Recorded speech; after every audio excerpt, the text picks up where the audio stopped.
My fiance lets his mistress decorate the house I bought after not letting me touch it for the 16 years we've been together, so I ruined his life and sold the house. I love my boyfriend. We've been together since high school, and when I picture my future, I always include him. I'm not sure he feels the same way. My boyfriend Rick and I live together. We own a home together. Even though we own a home together and have been together for 16 years, I still feel like a roommate to him, like he can't commit to me. Here are some things he does that make me question whether he's really in this with me. Though we live together and own a home together, we keep our bank accounts separate. He also insists on paying the mortgage by himself, with his account, every month. I pay some utilities and buy groceries, almost as though I'm paying rent to live in his home. Second, Rick has not allowed me to put any personal touches on our home. Though we've lived in it for a while, it looks the same as when we moved in, except the room his computer is in, which is decorated to his liking. Whenever I mention something we could do, like paint, or show him something I like, he either tells me it's dumb or says he doesn't like it. I don't push him because I don't want to start an argument. Third, Rick and I recently got engaged. I know that doesn't scream commitment issues, but hear me out.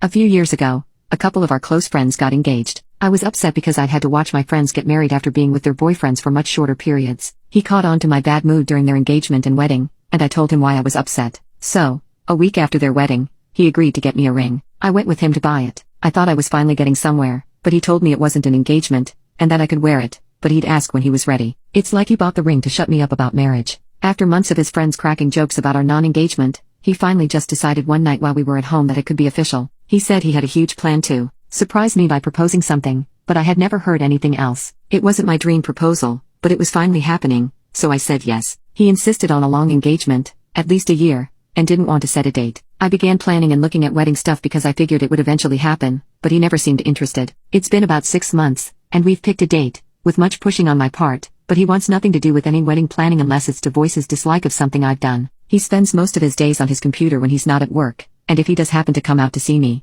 he goes right back shortly after if I so much as bring up the wedding. He has very strong opinions about what our wedding shouldn't be, but he doesn't want to talk about the wedding to give me an idea of what he wants. Every idea I have for the wedding gets shot down. It's almost as though he's trying to stop the wedding from ever happening by making sure I can't plan it. He told my close friend's husband that he regrets proposing because I've been going crazy about the wedding and that he wouldn't have proposed had he known what I would act like. Like what? He's surprised that wedding planning takes place after you get engaged? I don't think I'm going overboard, but it's a huge deal. I've spent over half my life with this man and always dreamed of a huge wedding. I just don't know what to do. It's like he agrees to commit to me in certain ways, but when it comes to actually doing anything concrete, he can't do it. It's hard to talk to friends about it because those who know the whole situation think he proposed just to get everyone off his back about it. Update: I hired a lawyer and moved out one day while Rick was at work. Because my name is on the title and the mortgage, my lawyer assures me he either has to sell the house and split the profit with me or buy me out. I know he can't afford to buy me out, so I assume we'll put it up for sale. I get most of my things out of the house, except for a vanity and a dresser that are too heavy for my friends and me to move. I moved out the day before Halloween. Since then, I've messaged Rick a few times to see what we will do about the house and to schedule a time to pick up the rest of my furniture. He's pretty elusive about everything, so last Thursday, I showed up at the house with some friends to help me get my stuff. He's changed the locks, so I can't get in. We wait for him to get off work and return, and he lets me in to get my stuff. Before he let me in, he said, "You asked for this, so I don't want to hear it." I didn't know what he meant. I was not prepared to walk through that door, but when I did, it became obvious why he didn't want me to come pick up my stuff. I didn't even recognize the house I lived in just a week prior. It was painted, furniture, art, and things everywhere, and I could tell by looking around that Rick didn't do this alone. There are pictures of him and some women all over the place. They must go back at least a year because one was taken on New Year's, though I couldn't tell what year. I just left. I can buy more furniture, but I couldn't spend a second more in that house. Rick texted me right after I left, saying, "We're not selling, we're just going to buy you out." I was at a complete loss for words. I'm still in shock. I spent 16 years with that a-hole, and he was with someone else for who knows how long. I'm trying to overcome it best, but it's hard. It would be hard to leave just because we've been together so long, but finding out that your life was pretty much a lie was hard to swallow. What hurts even more is that I tried to decorate my house for years to make it a home, but he wouldn't let me. She couldn't have lived with him for more than a week, and the house looked different. I honestly don't know how I was so blind, but I'm glad I got out when I did, even if he did waste half of my life. Update: my name would still be on the mortgage even if I sell, so I've decided not to sign the paperwork accepting the buyout. Rick was not okay with this and has been blowing up my phone ever since he found out today, calling me a petty bitch and saying that I was just trying to ruin his life because he was finally happy. I know they're both pissed off because they put a lot of effort into the home in the short time since I've left, and honestly, I kind of feel better that they won't be able to enjoy it. It sounds terrible, but making this harder on them makes me feel better about the situation. For most of our relationship, I felt like he was always in control of everything. It's nice to have the final say. Since I moved out, I've been staying with a friend. I signed a lease for a one-bedroom apartment today, So by this time next week, I'll have my place. I've already bought many things to decorate it with, and I didn't have to get anyone's permission. It didn't even cross my mind to mention to my lawyer that he's been preventing me from access to a home I own. I will speak to my lawyer about ensuring I get a new key and that she can no longer live there. I don't care how vindictive that sounds, I've earned the right to be a little vindictive.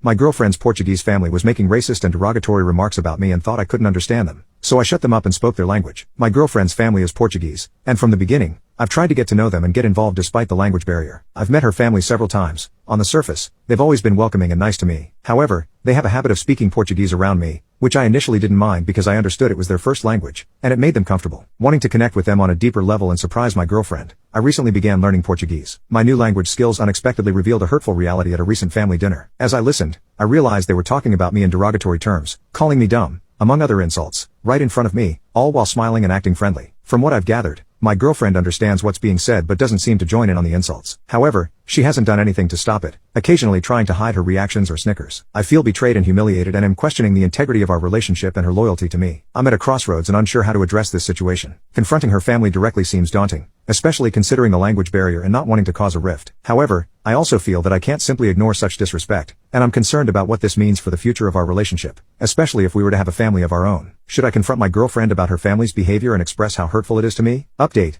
this past Sunday, we visited her family again, and not surprisingly, the pattern of rude comments continued. This time, they called me dumb, among other things, and everyone laughed. I laughed and then asked them to pass the salad in Portuguese. I could see the awareness and embarrassment spreading across the table individually. I guess you don't make friends with salad. The dinner that followed was inevitably awkward. No one made a scene, but the atmosphere was tense. On the way home, I told my girlfriend I wanted to break up. To my surprise, she didn't even ask why, which only confirmed my decision was the right one. Since we both moved to this town for work and were living in a company-supplied rental, I contacted our HR department to explain my situation. They were understanding and agreed to arrange a separate place for me. In the meantime, I'm staying at a hotel until everything is sorted out. I honestly feel empty about it now. Empty inside. It's been a roller coaster and now there's sort of nothing. Maybe I will feel better tomorrow. Update 2. I spent today packing my things and she spent it crying. Difficult day for both of us.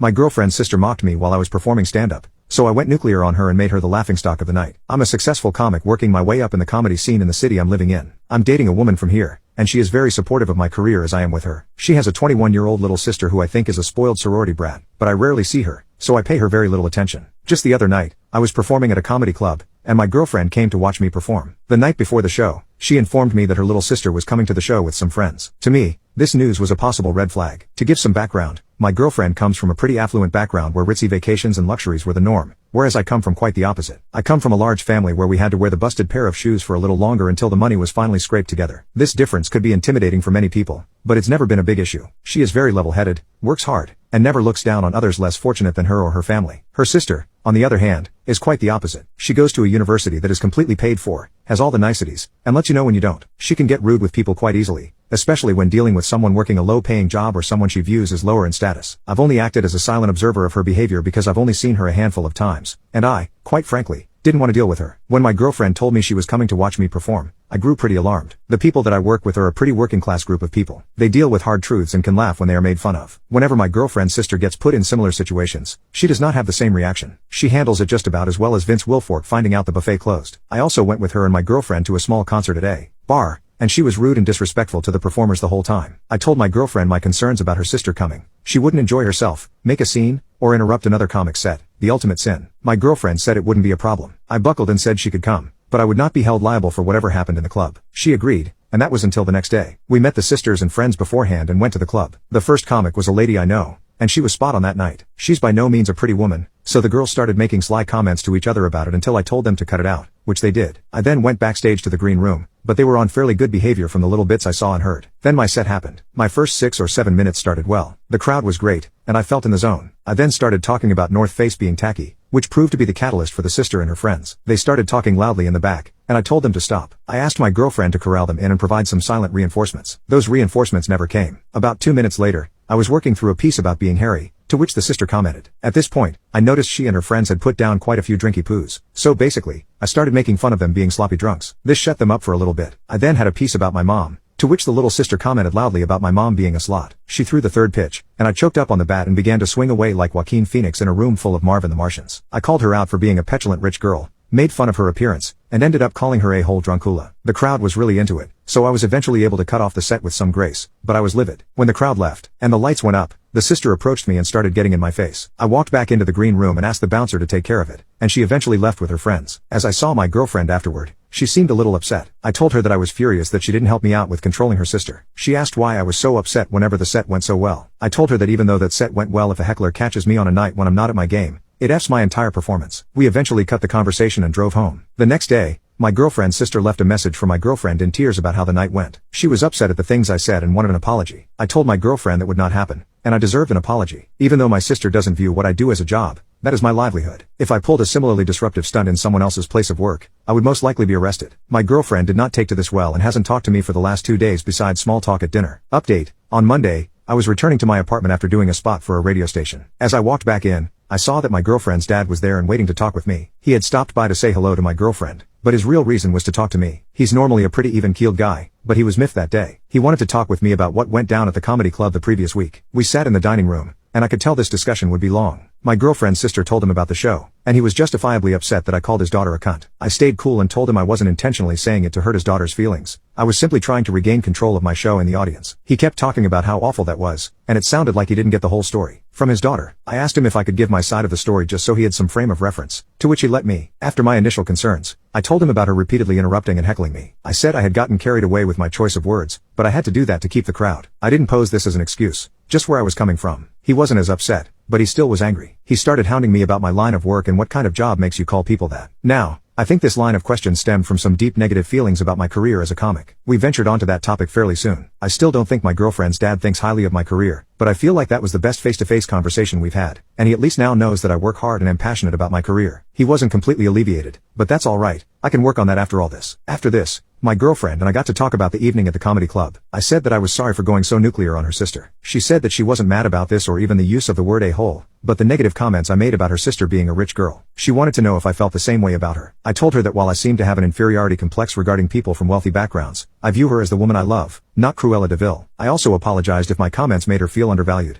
That was not my intent. She asked me about my upbringing, and I told her more details. She asked me if I thought about counseling to work through some of these issues, and I said that I'd be down for that. I'm scheduled for a few appointments in the upcoming weeks. If I can get the counselor to laugh, that's a win for me. She apologized for not getting her sister to be quiet during the set. She said the whole thing seemed like a nightmare, and she froze up when her sister started yelling. I told her that I accepted her apology and offered to meet with her sister soon to go over the events of the evening. She seemed happy about that, and will meet her sister over lunch this weekend. So far, many of these issues are slowly but surely getting resolved through solid communication.